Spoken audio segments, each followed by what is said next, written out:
For months now, the conflict between Ukraine and Russia has been a high-stakes battle. But the deaths of nearly 300 civilians on board MH17 could take the crisis into new territory. So could this be a critical turning point?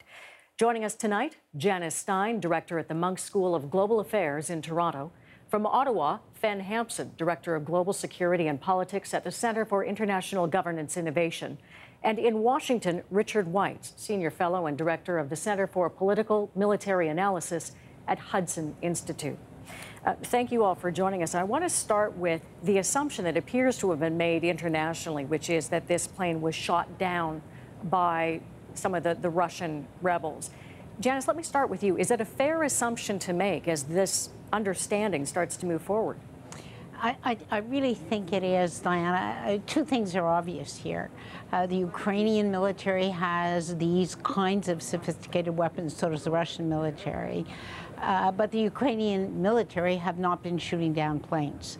The Russian militias, or the Russian-supported militias, let me put it that way, would not have the training themselves to do this. Even if they captured a system like this from the Ukrainian army, they would have had to have some training from the Russians. So either way, as far as I'm concerned, the Russians are really in this one up to their neck.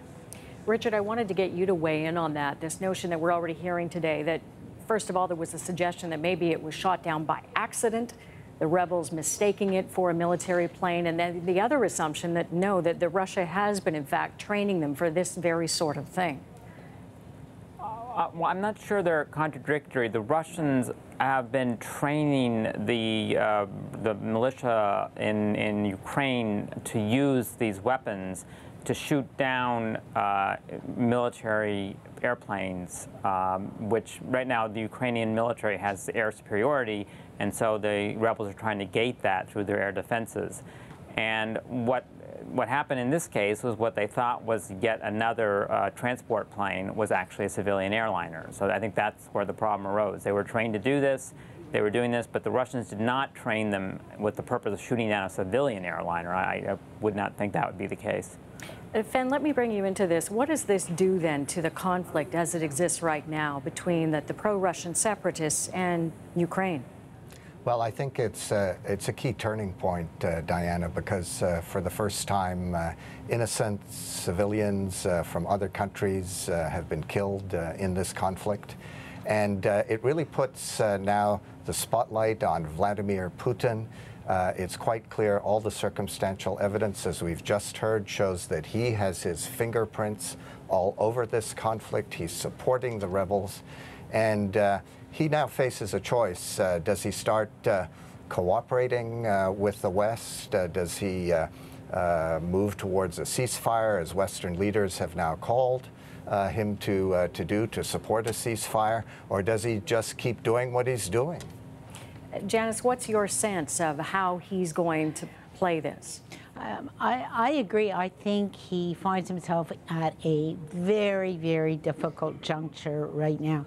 His big challenge is, can he in fact rein in the militias that he encouraged? From everything we know, Diana, as recently as a week ago, equipment was still crossing the border and openly crossing the border. So the first thing that, that Putin will have to do, if he wants to, is to stop that open transfer of equipment and supplies. But even if he does that, can he rein in? Can he put the genie back in the bottle? And what we know from other cases, it's not that easy once these militias embed themselves on the ground. So he's in a very difficult situation, frankly. Richard, I wanted to get your take on that. How do you think Putin is going to react to this? Is there a way that he rides this out? Is there some way he works this to his benefit? I think he's already indicated what he plans to do, because he said this yesterday, that he blames the Ukrainian government for the tragedy because the rebels want a ceasefire in place, and the Ukrainian government doesn't want that. It wants to eliminate the insurgency. And both of those positions are understandable. So I think he's just going to say, you know, if you want to avoid this, then you should have a ceasefire. Now, President Obama has also called for a ceasefire, and in order to allow the investigators to go in place. The reasons why a ceasefire would benefit Russia is because this would be yet another frozen conflict in the former Soviet Union that they could manipulate.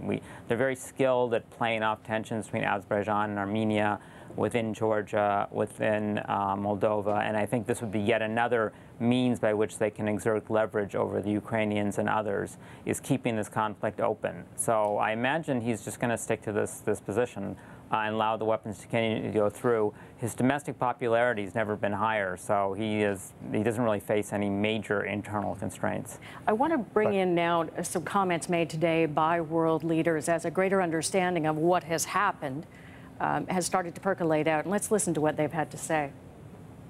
It is an absolutely appalling, shocking, horrific incident that has taken place, and we've got to get to the bottom of what happened and how this happened. And the idea that Russia can somehow say that none of this has anything to do with them because it happened in Ukrainian airspace, frankly, does not stand up to any serious scrutiny.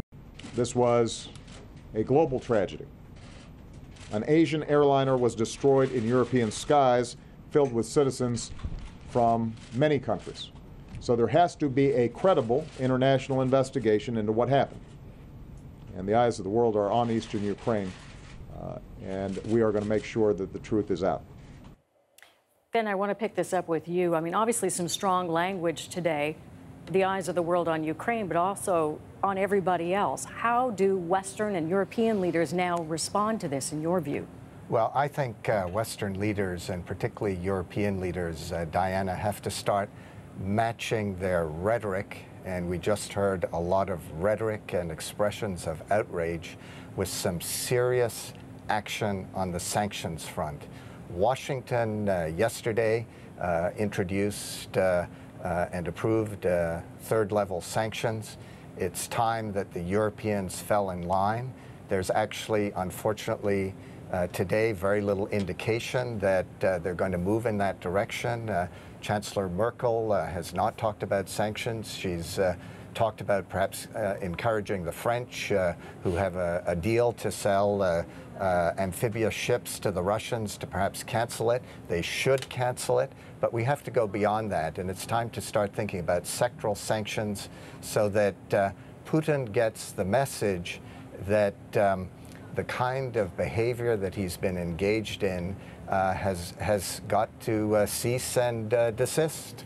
Janice, what's behind the reticence? Why has there been strong language, but so far not really strong action? Frankly, Diana, money is talking here. Germany in particular is key. It is a very large trading partner of Russia, and Russia is a large trading partner of Germany. So there were really strong business interests throughout Europe that oppose sanctions. In Canada, for instance, when we increased our sanctions, some of our companies expressed their strong displeasure here as well. Richard, just a few short seconds left, but I want to know if you concur. I mean, Fenn has said that he believes that this is a turning point, and I hear that sense from Janice that it, in fact, needs to be, but do you think it will be? I don't think so. The way it's falling out so far, it's just reinforcing existing positions. I think that what might over time lead to a change is as the Ukrainians rally and strengthen their forces and able to suppress the insurgency. But for the moment, no, I don't think so. And we'll leave it there for tonight, but thank you, all three of you, for joining us on this. Thank you.